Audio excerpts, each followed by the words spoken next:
Good afternoon to everyone. My name is Todd Schrader. I am the Principal Director for Project Management here at the Office of Clean Energy Demonstrations, commonly referred to as OCED. Thank you for joining us today to learn more about the Energy Improvements in Rural and Remote Areas program and the recently announced new funding opportunity, often called ERA program, and we're going to talk more about that today. Next slide, please.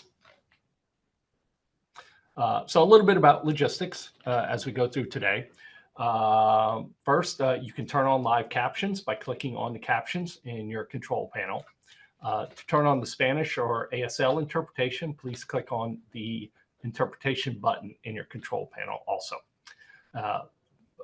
Finally, you will be able to find recordings of this webinar in English and Spanish and a copy of the presentation slides on our website within about a week. In addition, OCED will post a Spanish translation of this Notice of Funding Opportunity document to our website in the coming weeks also. Next slide, please. Little disclaimer that attending this webinar and watching the recording are completely voluntary and will not impact the application process at all. It's meant to be information for everyone to see. In the case of any inconsistencies that might come up today between the funding opportunity document and this webinar, the Notice of Funding Opportunity document is the controlling document, and always comply with that as you move forward. Next slide, please. Before I turn it over to my colleague, Regina, as a lot of people know, we have had this program in place for over a year now.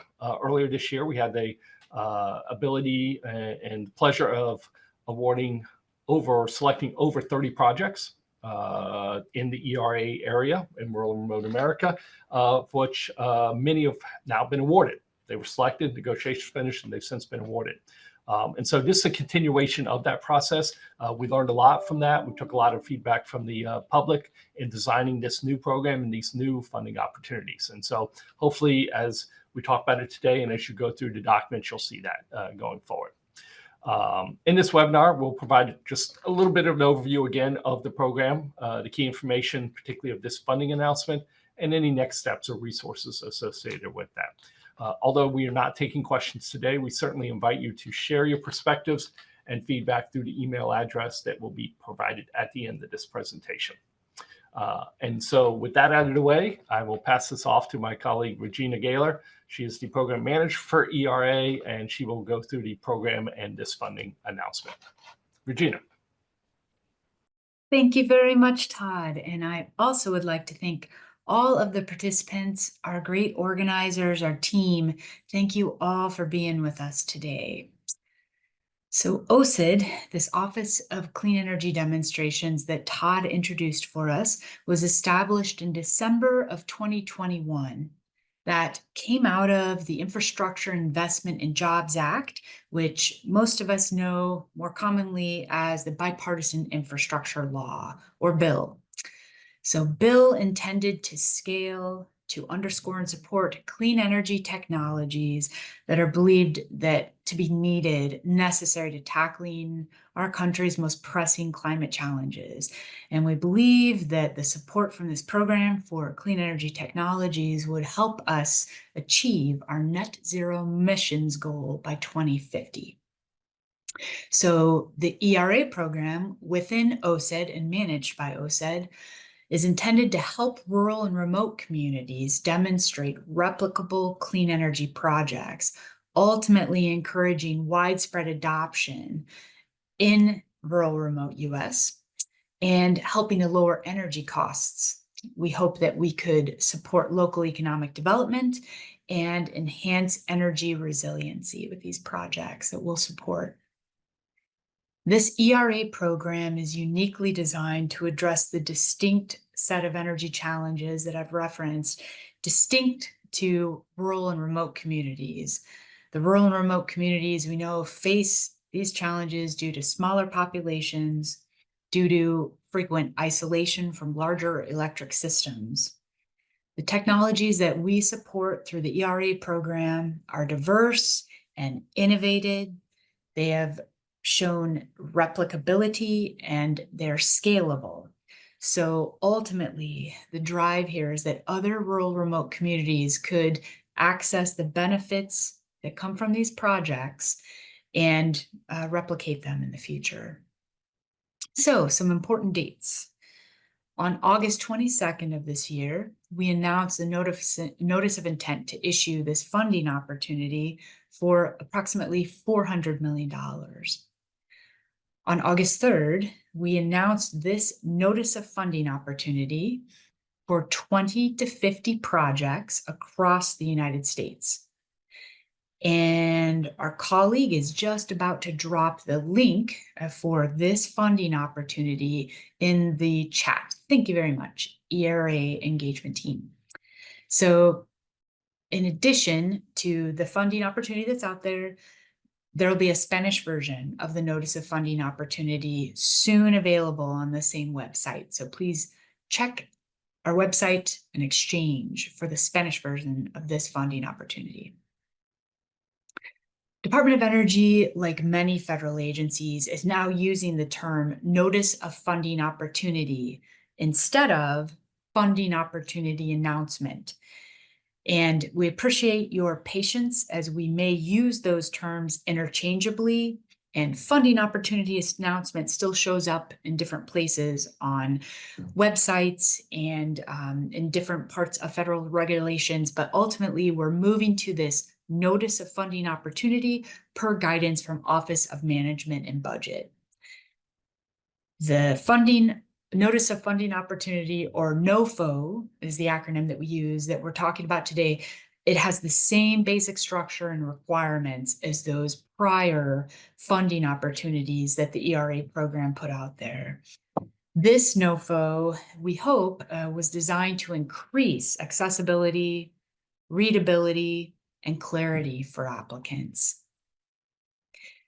Based on the requirements outlined in the Bipartisan Infrastructure Law, or bill, the projects that we support ultimately under this NOFO are intended to accelerate clean energy deployment in rural and remote communities across the United States. So this announcement that we're talking about today, this NOFO, underscores the administration's commitment to ensuring that every American ultimately, regardless of where they live, can unlock the benefits that come with the clean energy. This NOFO is informed by feedback, as Todd said, and data that were collected by OCED from applicants to our prior opportunities, directly from rural communities and our public engagements, from other stakeholders out there, part of energy generation and administration, and from previous ERA program funding rounds from the solicitations themselves. The ERA program started awarding the funding for the projects we had selected in August of this year. And we will cover that in a little more detail later on in the webinar. Next slide, please. So the ERA program is an important part of what we call OCED's overall portfolio in support of delivering clean energy demonstration projects at scale in partnership with the private sector, ultimately so that we, in partnership, can accelerate deployment, market adoption, and the equitable transition to a decarbonized energy system. OCED's mandate includes ensuring an equitable transition to a decarbonized energy system.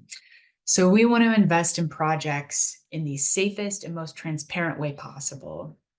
Community input not only shapes the specific projects that we fund, but also shapes our comprehensive approach to building out, we hope, this clean energy industry.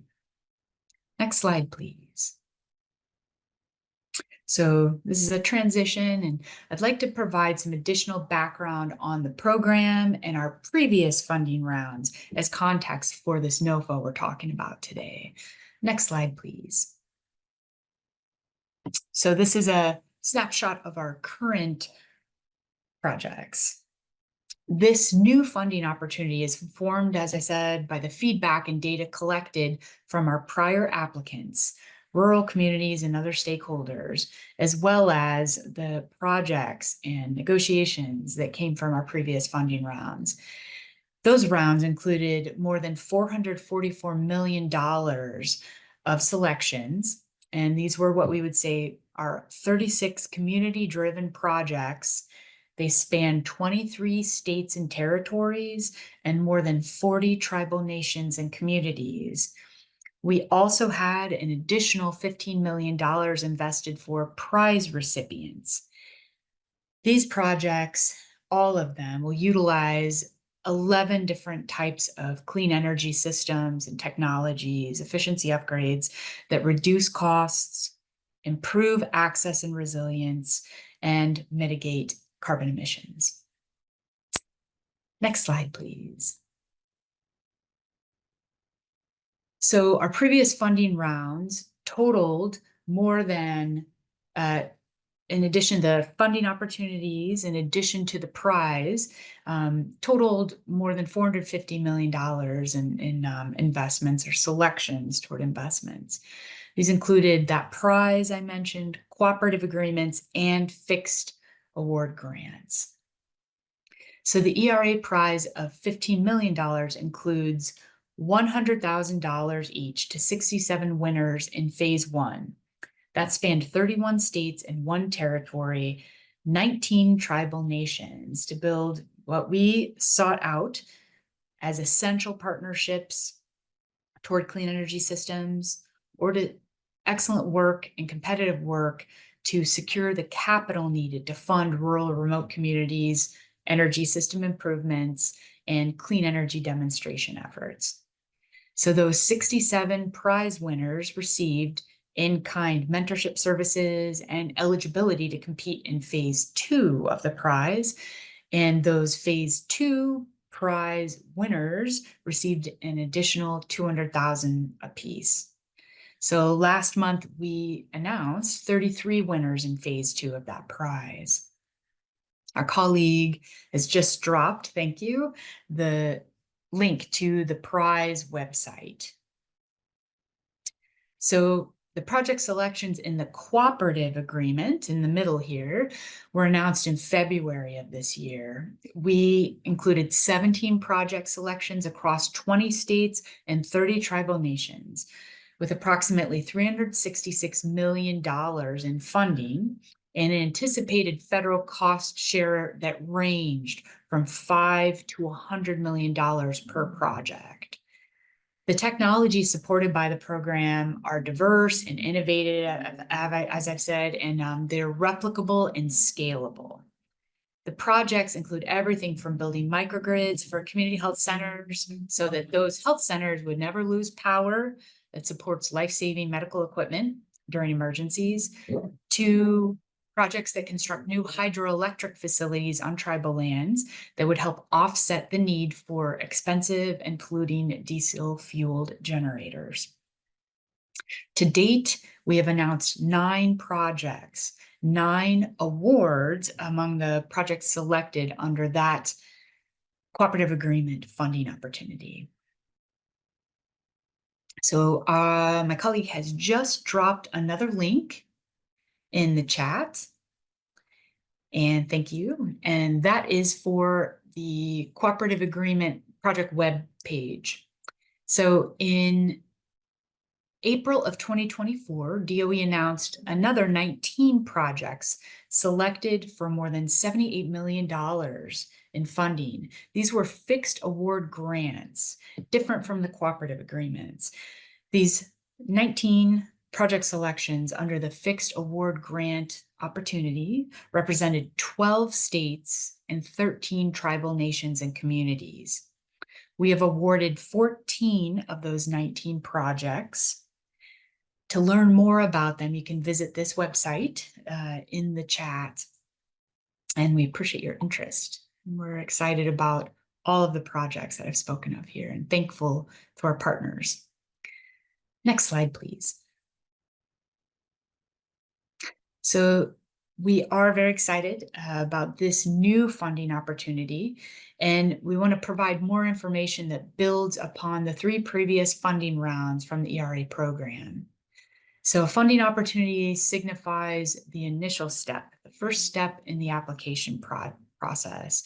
And an agency, in this case, Department of Energy, and OCED within the Department of Energy has issued this official notice that we are ready to receive your applications, your proposals under this funding opportunity. Next slide, please. So the NOFO that we're talking about today anticipates awarding approximately $400 million for between 20 and 50 projects, with federal awards that would range from $2 million to $50 million. That's the federal cost share. These projects are envisioned to help communities lead in developing tailored clean energy projects best suited for their specific needs.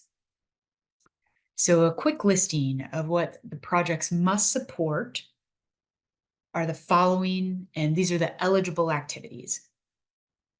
The projects must improve overall cost effectiveness of energy generation, improve siting or upgrading of transmission and distribution lines, reduce greenhouse gas emissions from generation, provide or modernize electric generation facilities, develop microgrids, and or increase energy efficiency. Those 6 points come directly from the bill. That's what we're charged to do under the bipartisan infrastructure law. So from our funding opportunity that we're talking about today, eligible applicants include Indian tribes, state and local government entities, nonprofit organizations, for-profit organizations, other tribal organizations, rural electric cooperatives, farming associations and cooperatives, labor unions, institutions of higher education, incorporated consortia, and unincorporated consortia. For all of the topic areas in the NOFO, we welcome project aggregators. In other words, entities that identify and propose several projects or several sites together in one application. They act as a hub in a way for multiple sites. The project aggregator approach could be used to reduce overall costs and to include communities that may not have the capacity to apply for this funding on their own. Next slide, please. So our organization OCED seeks projects that demonstrate how to address community perception, permitting and siting, and the downstream value chain. These are all common barriers and challenges to adoption of clean energy technologies. Without tackling these barriers, they will continue to persist in projects across the United States and can hinder clean energy projects from going forward from full implementation. Some examples include collaborating with community members to build positive perceptions of clean energy projects, navigating land and water permitting to expand grid connection, and ensuring that local communities will directly benefit from the projects being proposed. Next slide, please. So, about community benefits. The 4 pillars of our community benefits plan that we outline in the NOFO include 1, community and labor engagement. The second category is diversity, equity, inclusion, and accessibility. The third category, investing in the American workforce. And the fourth category is the Justice 40 initiative. So OCED's engagement with communities kicks off during award negotiations. At that time, we will work with selectees to strengthen their community benefits and incorporate any input from both sides. And more importantly, community benefits commitments are meant to be adaptable. So as the projects, as proposed, as awarded, or as negotiated progress, lessons will be learned and the community input that's received will be very valuable to both sides. We at OCED will continuously evaluate and update the commitments at each project management phase to accommodate new information. And we'll work with our partners to do this. Next slide, please. So, to best serve rural communities, we have created 4 topic areas for which applicants may apply. I'm getting into the content of the actual NOFO now. Next slide. So, here is our table that summarizes the NOFO. We intend to support a diverse range of clean energy projects, and the following topics are included. You see on the screen here 1 through 4. The open category, the dual use and co-location category, the smaller scale community centered category, and a category for isolated microgrids and unelectrified buildings. Depending on the topic area under which you apply, applicants should expect to fund at least 20 or 50% of the project. Please note that tribal, state, and local governments, as well as nonprofit primary applicants, may qualify for a waiver to reduce that cost share from 50. That's how OCED's general sets out to do 50-50 cost share, but there you may qualify for a waiver down to 20% or as low as 5% cost share. Next slide, please. So the open category, we'll start with number 1. The open category aims to fund clean energy infrastructure for different project types in rural or remote areas that best serve the community's needs and reduce environmental impacts. We've included several examples in the funding opportunity, and you will see some priority technology and technology types listed here on the slide. But for this topic area, the open category, we aim to fund a variety of technologies ranging from solar to geothermal to microgrids. Next slide, please. On to topic area 2. So this is the dual use and co-location topic area. This topic area seeks to fund projects that either use land or water for both energy supply and other activities, or are co-located with other activities, resulting in other benefits beyond energy supply and reduced pollution. These demonstrations could help address potential conflicts between clean energy and other land and water uses, maybe maximize tangible, measurable co-benefits of clean energy projects beyond supplying energy and reducing pollution. Or the demonstrations could help increase equitable access to clean energy through new business models and financing structures. Applicants in this topic area could propose projects that provide co-benefits to communities beyond supplying energy and reducing pollution, such as reducing land use conflicts, conserving water, diversifying incomes, or enhancing partnerships. Next slide, thank you. So topic area 3 is called smaller scale community centered. This topic area aims to fund smaller scale projects that are community centered to increase long-term capacity, local capacity for clean energy projects. So we encourage applicants to collaborate with relevant partners, particularly tribal governments and community-based organizations, or entities that have experience, other entities with experience developing renewable energy projects in similar areas. And for this topic area, we aim to fund a wide range of technologies, from battery storage systems to water power to converting fossil fuel powered equipment to electric. Next slide, please. And topic area 4 is called isolated microgrids and unelectrified buildings. So this topic area intends to fund clean energy projects for either isolated microgrids that are often located in ultra remote areas and served primarily by diesel generators, or unelectrified homes or community buildings that are not currently served by an electrical grid. So a quick reference to projects not of interest, and we included a list in the NOFO intended to help guide applicants. We do not intend to fund, through this funding opportunity, large transmission projects. Although we note in the NOFO that if you believe using higher voltage or longer lines is crucial to the success of a project, you may justify why you are including those components in the application. The second item, example not of interest, are we call single campus projects that serve only regular operation of one facility.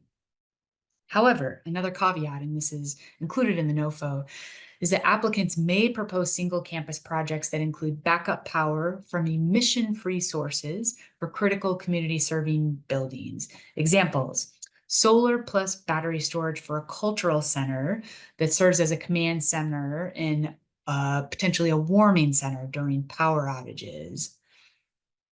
The third type of project not of interest is simply electric vehicles, EVs for short.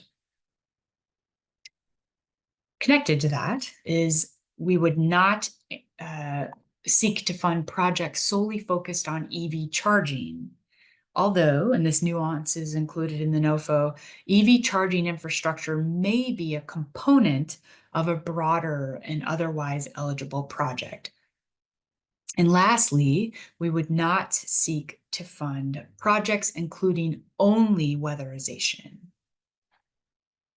So overall, given this guidance, truly intended to be helpful about applications and projects not of interest, we do encourage former applicants who have applied to the ERA program for the past two funding opportunities to apply to this current funding opportunity if you see that you meet eligibility.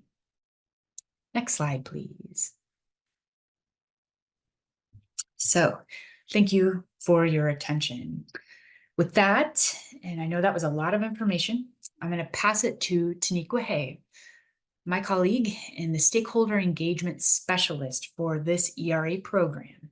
And she will go over the next step in our process and resources that are available to applicants. Thank you very much. Next slide, please.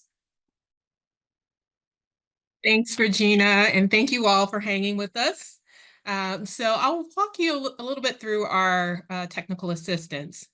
So the ERA program is providing resources to assist communities in building successful teams, developing necessary technical analysis, tracking metrics, and sharing experiences. So for this funding opportunity, the technical assistance will be available to communities to support the initial development of project concepts. So one option for technical assistance is through the National Renewable Energy Laboratory, or NREL. And that includes up to 12 hours of no-cost phone conversations with each potential applicant. So examples of these technical assistant topics include describing the technology and/or systems to be developed, construction activities, infrastructure development, describing a preliminary development plan and timeline, detailing the qualifications, experience, and capabilities of proposed project team, and/or developing your community benefits plan. So please note that while our NREL experts will work to assist with project planning, all applicants are responsible for authoring their own applications. So potential applicants can apply for technical assistance by visiting the website or emailing the address on the slide. And one of my colleagues is just placed that in the chat for you there. The experts from the DOE National Laboratories are available to meet with communities in an office hour format, as well as being available for limited individual sessions. This technical assistance will be available starting October 2024, so this month.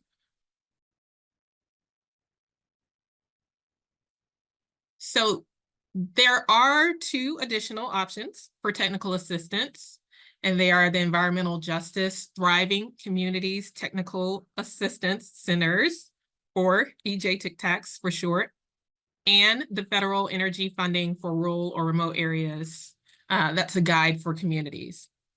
So through those EJTCTACs, Potential applicants can receive direct technical assistance, trainings, and capacity building support. And you see that address for that to link over to those Tic Tacs or in the chat. So in addition, potential applicants can access the guide for communities shown here through the link on the chat, and it's there for you also in the slide. So this guide is intended for people who live or work in rural and remote areas and who are looking to plan or build clean energy projects in their communities. So that guide will provide an overview of many federal programs that offer funding or advice to support these types of projects. And again, that is added to the chat for you. So I'm going to walk you now through the application process timeline. So following this funding opportunity announcement that happened on October 3rd, applicants will be required to submit a concept paper by February 27th, 2025 to be eligible to submit a full application. So following the review of concept papers, OCED will send an encourage or discourage notification to applicants in the spring of 2025. So please note, applicants may submit an application regardless of whether they received encourage or discourage, but you must submit the concept paper. So applicants who have submitted a concept paper and are still interested in applying must submit the full application by August 28, 2025. Applicants will have 100 days to apply to this funding opportunity. So we, OCED, intends to announce project selections in spring of 2026. So I want to be sure that you can reach us regarding any questions or concerns about this new funding opportunity via the email on screen, and we're dropping it here in the chat for you. We are committed to ensuring your voice is heard in this process, and we look forward to receiving all of your perspectives. So please sign up if you haven't already to receive OCED news and updates. You can use the link that's been dropped there. That is the best resource to stay in the know with all things OCED. And with that, on behalf of all of our speakers, we appreciate you taking the time to join us to learn about the latest AIR program funding opportunity. As I mentioned before, please don't hesitate to reach out with any questions and concerns. Thank you, and have a great rest of your day.